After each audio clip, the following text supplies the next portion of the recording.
Hey guys, and welcome to another October Horror Films Month video. This will pretty much be the last video that I do for my specials that I've been having for the month of October. And I thought that it would be pretty interesting for me to just go over the reasons why I love zombie movies so much, and in particular, George Romero's zombie movies. I've collected quite a number of his zombie films over the years, and with each one, I've slowly began to understand, why I love the genre so much, and it's basically because of his visions of the undead that's not only captivated me, from just seeing zombies and how they are, but just how he uh, portrays characters, how he brings unique characters to each of his films, and all the unique complexities that his characters have that come forth in the film, and how George Romero kind of in some way always seems to reflect current social trends behind each of his films, and that's one of the unique aspects of why I love George Romero's zombie movies so much. So I guess I'll start off by saying that I didn't always like zombie movies, entirely. Actually, I never even would have gotten into zombie films if it wasn't for, playing the Resident Evil games. I mean, that was my first dive into, horror games in general was Resident Evil. And that was my first, moment actually, playing a horror game that actually involved zombies. So once I started playing those games and I got really fascinated by zombies and again just this post-apocalyptic setting and how cities can pretty much just burn to the ground and people trying to survive, I got curious because I was aware that there were zombie movies out there too, but I never really explored any of that if it weren't for Resident Evil. So once I made the jump to film, the first movie that I ever uh, bought was George Romero's Dawn of the Dead. But I'll actually say this much is that the first actual zombie movie that I ever saw, even before Dawn of the Dead, was actually Return of the Living Dead. But I only ever saw it just in small bits and pieces, But I would say that the first movie that I ever bought and watched in its entirety was actually George Romero's Dawn of the Dead, the original 1978 version. Um, and I have to say that, um, I think what really makes me a fanatic about George Romero's films, especially his zombie movies, is that over the years there have been many different versions of the film that had come out, and I remember that I pretty much bought each and every version of them that I could find at the time. So I remember that the first version of Dawn of the Dead that I ever bought was actually the VHS form that had come out. So this was the first zombie movie that I ever bought by George Romero, and it was his original 1978 Dawn of the Dead. You know, and from there, I mean, I remember that there was an Ultimate Edition that came out that I wanted to get my hands on so badly, but it was so expensive at the time. I think it was about $50 at the time. You know, that I eventually just ended up getting the regular DVD release version of Dawn of the Dead. So I was kind of sacrificed the fact that I wanted to actually get the other versions of the film because at the same time that it was released here in America, it was actually released in Europe. So there were different cuts actually to Dawn of the Dead, and I wanted to have the Ultimate Edition because the Ultimate Edition actually had all the different cuts of Dawn of the Dead, as well as a special documentary called Document of the Dead, which basically just was just behind the scenes footage that was shot during the making of the film itself that I actually wanted to see. But over the years, as uh, I kept diving further into his films. The idea of owning the Ultimate Edition kind of just faded away, and I never actually ended up getting that. But what I did end up getting was the actual Blu-ray version of Dawn of the Dead.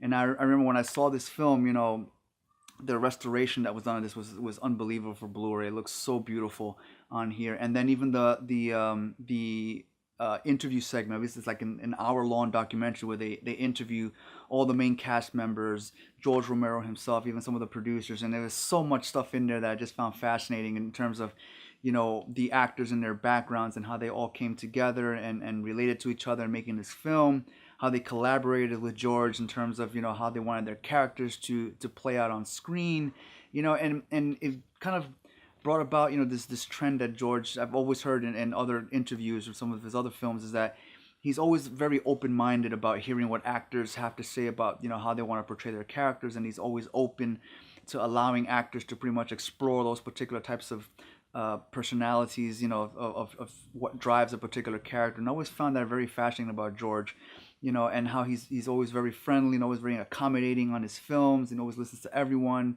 tries to input, let his actors have as much input into the film as well. So it was fascinating when I read all this stuff, and I mean Galen Ross is in it, Ken Foray, David Emge, and Scott Reiniger. The four main actors that play the four main characters. You hear from all of them, their experiences on the film, and it was just so much fun. Just so much fun. Just looking at that interview and just seeing everybody, and their take on the film.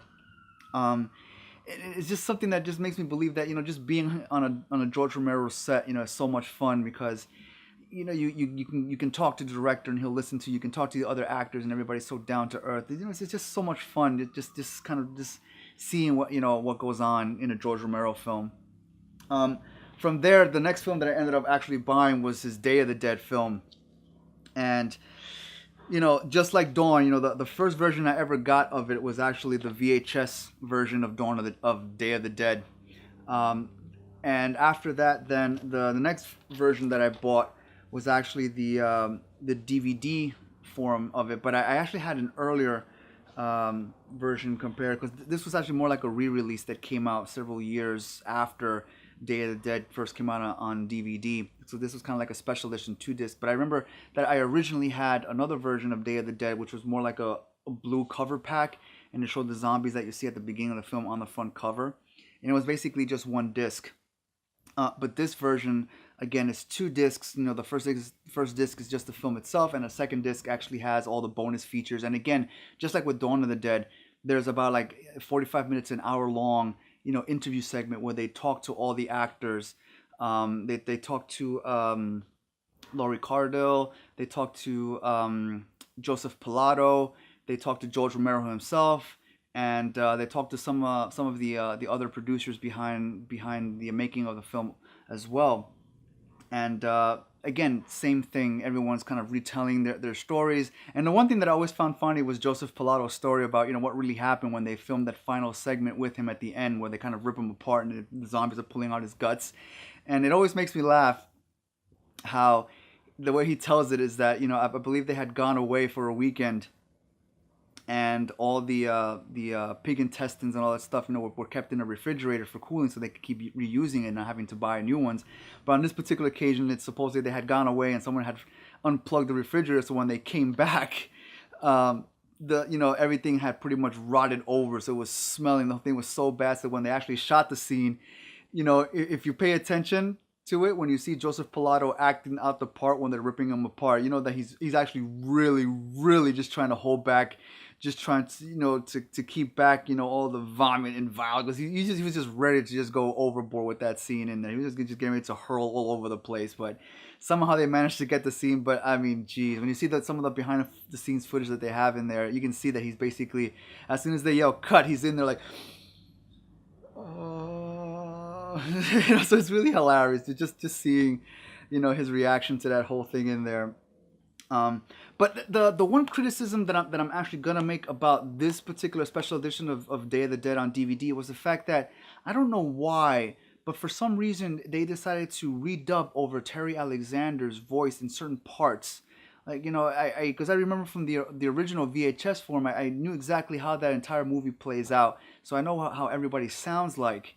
That pretty much shows you how many times I've seen this movie, that I basically know how the audio in certain films sound like. So when there's a distortion that was made due to some other added redubbing, I can pretty much tell. And I basically I noticed immediately at the beginning of this version of Day of the Dead that came out that there are several parts where I believe Terry Alexander says something, and I think he's trying to like laugh, and you can clearly hear that they redubbed his laughter, or a particular word that he says, because he's supposed to have, I believe, a West Indian accent. And there are certain parts that, they redubbed over. Like, for some reason, they're saying, like, it wasn't, like, the accent didn't come out enough the way Terry Alexander, actually played, or acted out the part or said his lines.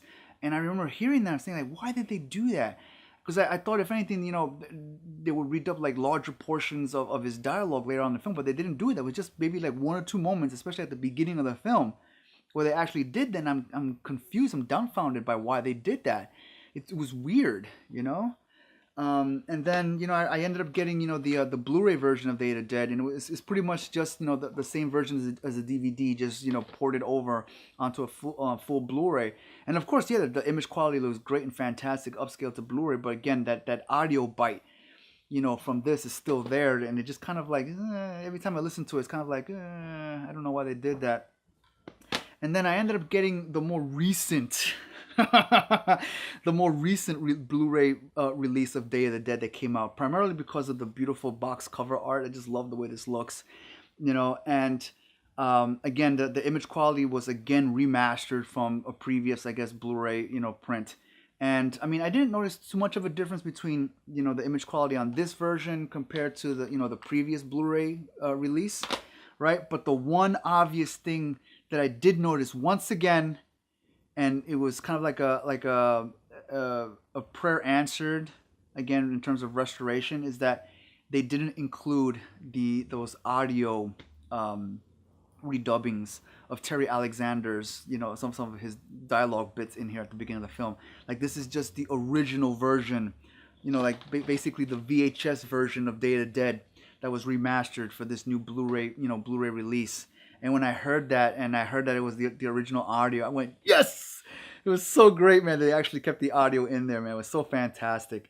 And the other thing about this particular Blu-ray release that I appreciate more, or like more, that they did, that Shout Factory actually went the extra mile, and they got interviews with some of the actors that didn't or weren't able to make the original. Yeah, so one of the things that I did enjoy about this version, compared to the original release of Day of the Dead on Blu-ray, was the fact that they actually went in here and they got the entire cast to come in here for interviews. Because in the original Blu-ray release, or the original DVD release, like I said, they're only able to get Joseph Pilato, Laurie Cardille, George Romero. There was maybe like one or two other actors that they also got back in here to to do the interview for this, as well as some of the other producers. But I mean, I was kind of wondering, like, what happened to Terry Alexander, or what happened maybe to some of the actors that portrayed Miguel or Steele. And then when I got this version and I saw the documentary of the interviews, which was an hour in length, and I saw that they got everybody. They got Laurie Cardille to come back, Joseph Alexander. They got Joseph Pilato. They got Terry Alexander to come here do an interview. They got the actor who played Miguel, Tony DeLeo, to come in here. They got the actor that played Steele to come in here, and do interviews, as well as get interviews from George Romero, from Tom Savini again. I mean, and Tom Savini was also part of the original interviews for the original release of Day of the Dead and Dawn of the Dead. But to have everybody come in here to do these interviews for this particular release by Shout Factory was amazing. I loved it so much. I cherished every moment in there, because I felt like in the original version, it was like they didn't get interviews by Terry Alexander. He was one of the primary characters that I wanted to see in there, and they got him here, and I was like, wow, it's so freaking cool, man. It's so freaking cool. This is one of the things that I swear, I kid you not, that if you're a big fan of this film, the original version, and felt that, again, some of those audio changes really kind of just mess with you a little bit, and especially if you felt like they didn't get all the actors to come back to do interviews in the previous release, then this is definitely the Blu-ray version of this film that you want to get in your collection, because it's so complete. Honestly, it is very complete. So I definitely recommend you guys to get this particular version. So I have like Day of the Dead basically in like multiple formats, as well as Dawn. And I mean, as I kept going on from there, I remember that I ended up getting the remake of Night of the Living Dead. And I have to say that this is actually, having only seen just, bits and pieces of the original Night of the Living Dead until I finally actually got to see the whole thing in its entirety when they were giving it on one of these Halloween specials. I have to say that this was a very good remake to the original classic. I say that this is the closest version of any remake to the original that pays homage to George Romero's original vision of the film. You know, I mean, keeping down to the characters behaving somewhat the way they do. Of course, there are some changes that were made, but it was necessary, as being that it's the 90s. You couldn't keep some of those original types of, of gender stereotypes that the original film had, even though the original film, again, was just reflecting, the social normality that was present in society back during the late 60s. And I completely understand that, and I love that about, George Romero's films, especially even, the original Night of the Living Dead, is that he was bold enough, again, to, firstly, primarily cast a black actor to be the lead in his film, which was completely unheard of in mainstream cinema at that time. But George Romero, of course, operating outside of Hollywood, he always did the opposite, and doing that was, was a major credit to him. And Dwayne Jones did an amazing job, of course, playing the original Ben character in the original film. And then even Tony Todd, who reprised the role in the 1990 remake of Ben, did an amazing job, portraying that character. I mean, there's even a moment where he kind of like plays homage a little bit to his Candyman character from those Candyman films.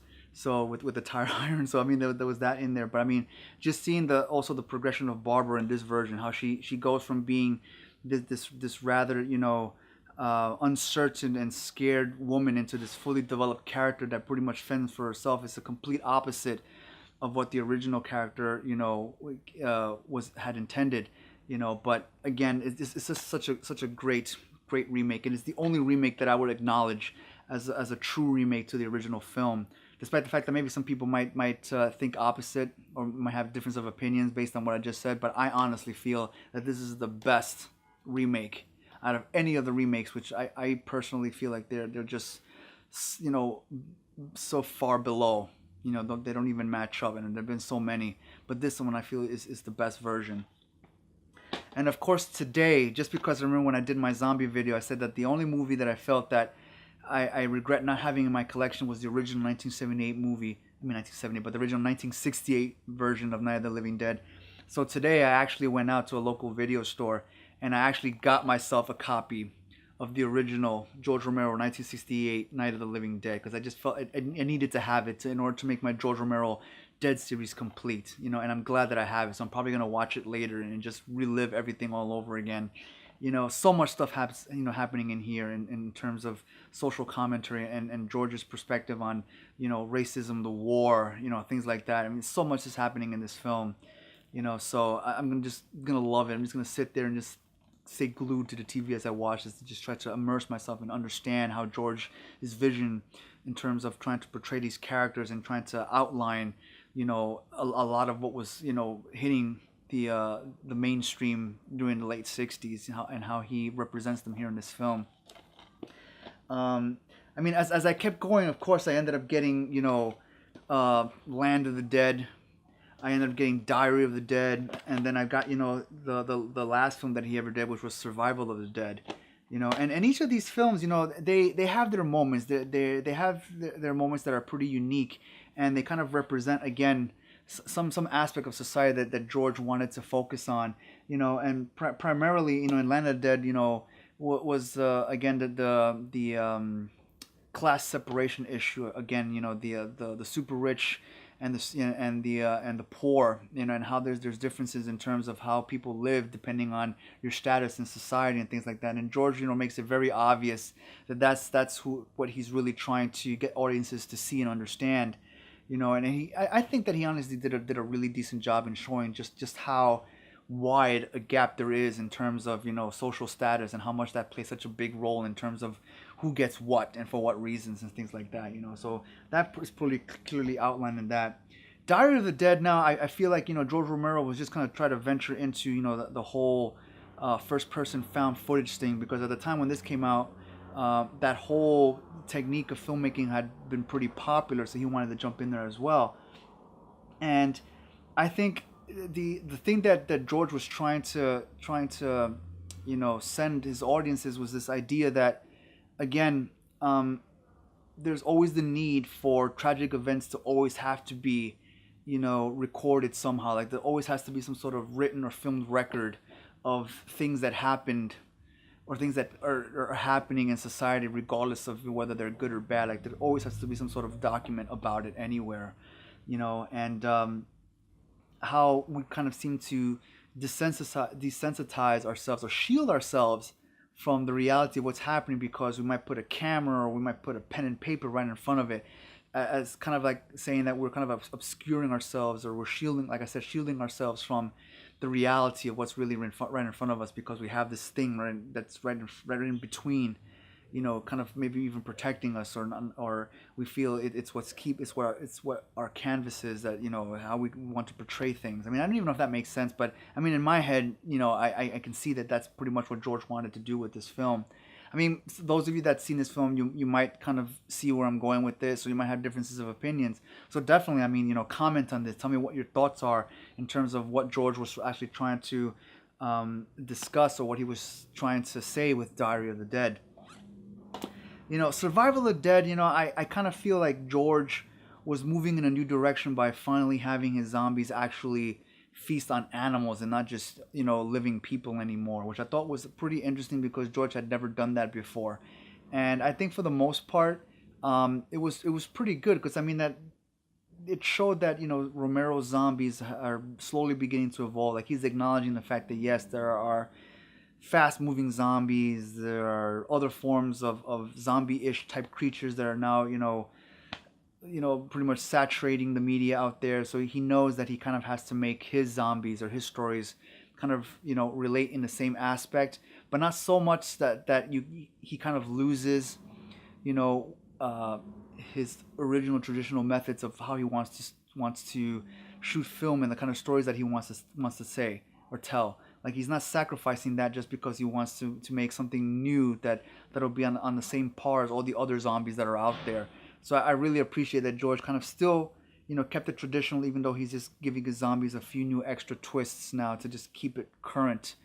Which I guess is a reflection of us at the time, is that, we've been kind of doing the same thing over and over and over again, but every once in a while, even we learn a few new tricks that, keep pushing us over the bar, until we reach the next ceiling or whatever that is. So, I appreciate George for doing that again, and it's just something that I keep feeling that George will just keep, upping the ladder. He'll keep raising the bar in terms of, what his zombies are supposed to portray on film, or how they reflect society.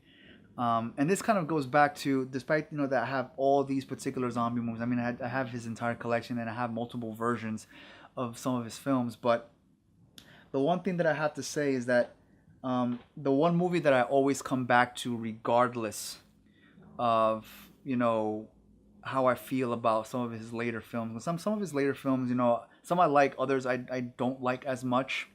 But the one film that I always come back to is his original 1978 Dawn of the Dead.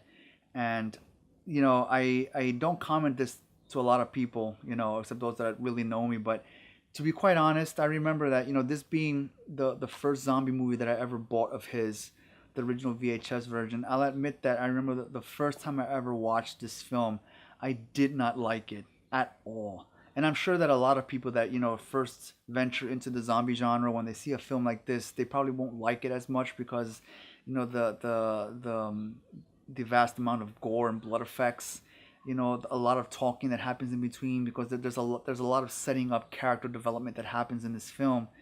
So for a lot of people, especially for today's, current generation of horror fans and fanatics out there, a film like this may not be the most appealing to them because there's so much happening in there.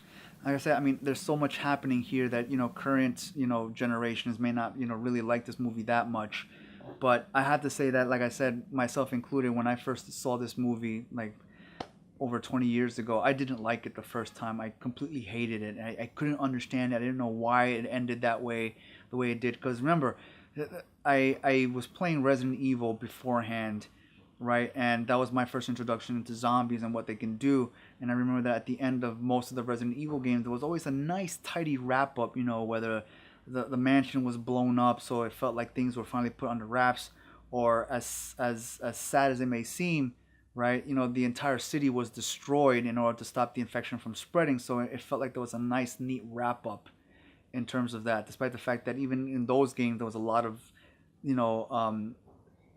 subtle themes behind, the destruction of the entire city. And even though it was obliterated completely, by a nuclear attack and whatnot, I mean, there's a lot of other things that you begin to suspect later on about what if there were people that were still alive. So when I saw this film again, I had the same thing. It's like it didn't neatly wrap up, so I kind of felt disappointed that it had that. And again, I didn't get the level of action that I thought I was going to get because I was so used to playing Resident Evil. So I mean, the character development in here, I couldn't understand why they were having these type of conversations. I didn't know why they were going in this direction of staying in the mall, boarding it up, and looting the whole place from the inside. I don't understand why the ending was that way, that they just got away in a helicopter, but yet the zombies were still there. For some reason, I kept expecting it to be like mass extermination and all the zombies were going to be taken care of, but it wasn't the case. But it wasn't until, years later, and me revisiting this film constantly over the years, that I began to understand why George presented his zombie films this way. Like, what was the message? The themes of racism, gender inequality, gender roles that constantly switch in here, especially with one character in particular. I began to see that, I began to understand it, and then along the way I would read little articles of other people's take on Dawn of the Dead from a sociological standpoint. I began to see and understand why this film was made this way, and why a lot of people always point to this as being the quintessential horror film of its time, not only for the blood and guts and zombies, but because of all the other social commentary that George input in here for this film, like our lust and love for consumerism, while we always have to get things, even during moments of great despair. We have to kind of like find ease, or tranquility or calmness by just getting stuff. And it's the same thing that's presented here.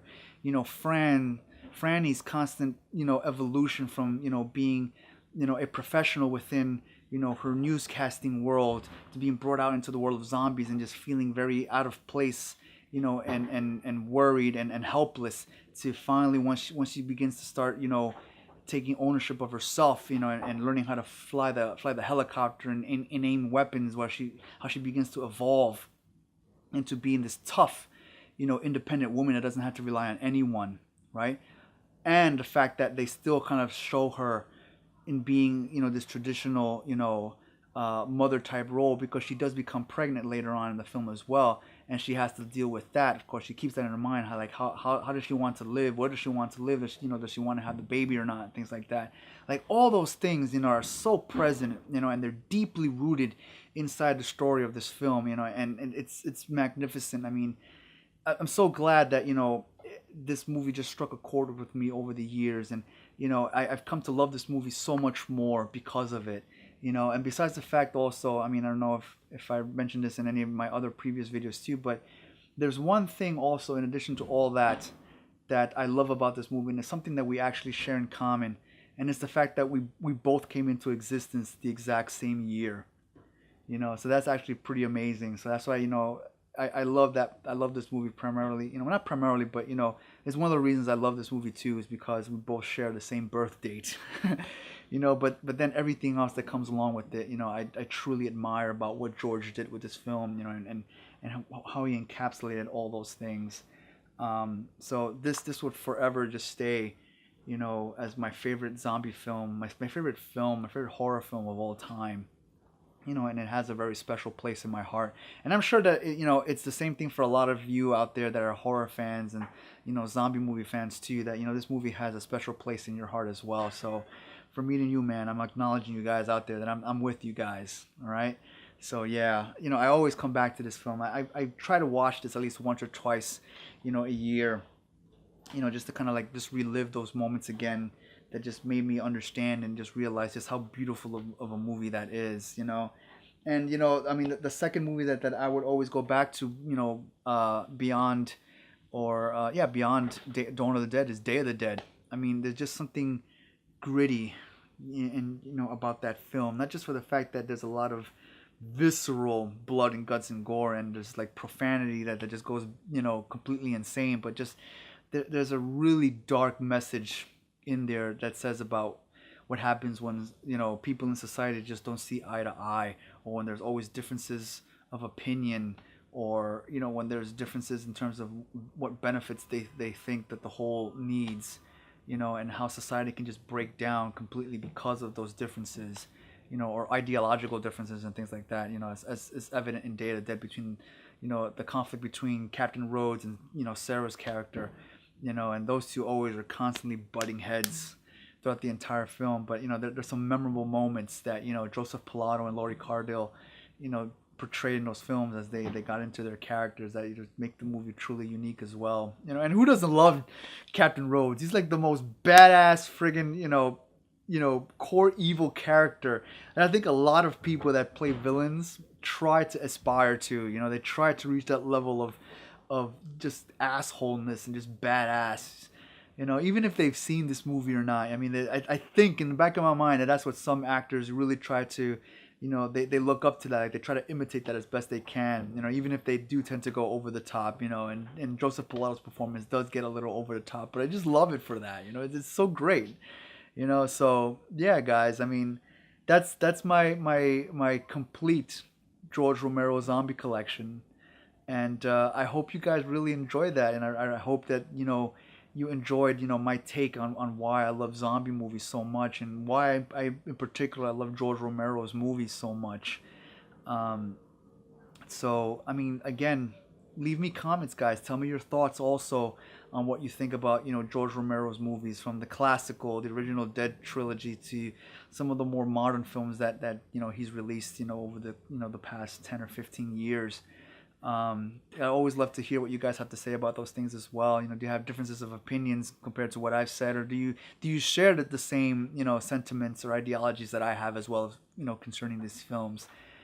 So that's pretty much it, guys. You know, I hope you enjoyed, you know, this little October month of videos that I've been posting up on YouTube. So as always, guys, like my video, subscribe to my channel so you can see everything that I've done this month, and just, you know, just stay in tune to what else I could have coming in the next couple of weeks or so. So, like I said, I hope you guys liked it, all right? I'll probably be posting links in the description for other things that I have released this month. I believe that I also released my short film. My short film is now online as well. It was a hoot doing that. Again, it's just one of those things that working on a very, very low budget to almost no budget, but still, me and the other, you know, guys that work with me on the film found ways to just make things work, you know, and I'm really proud of the way it came out. So I'll definitely post the link to that in the description, so look it up there. I should have actually mentioned that at the beginning of the film, not towards the end. So, but anyway, I hope you guys still see that anyway. So, again, send me comments, tell me what you think, guys. Like and subscribe. So I hope you guys enjoyed it. I hope you enjoyed my whole month worth of videos, and we'll see what happens from there, guys. All right. So until the next time, guys. Keep it real, guys. Stay safe out there.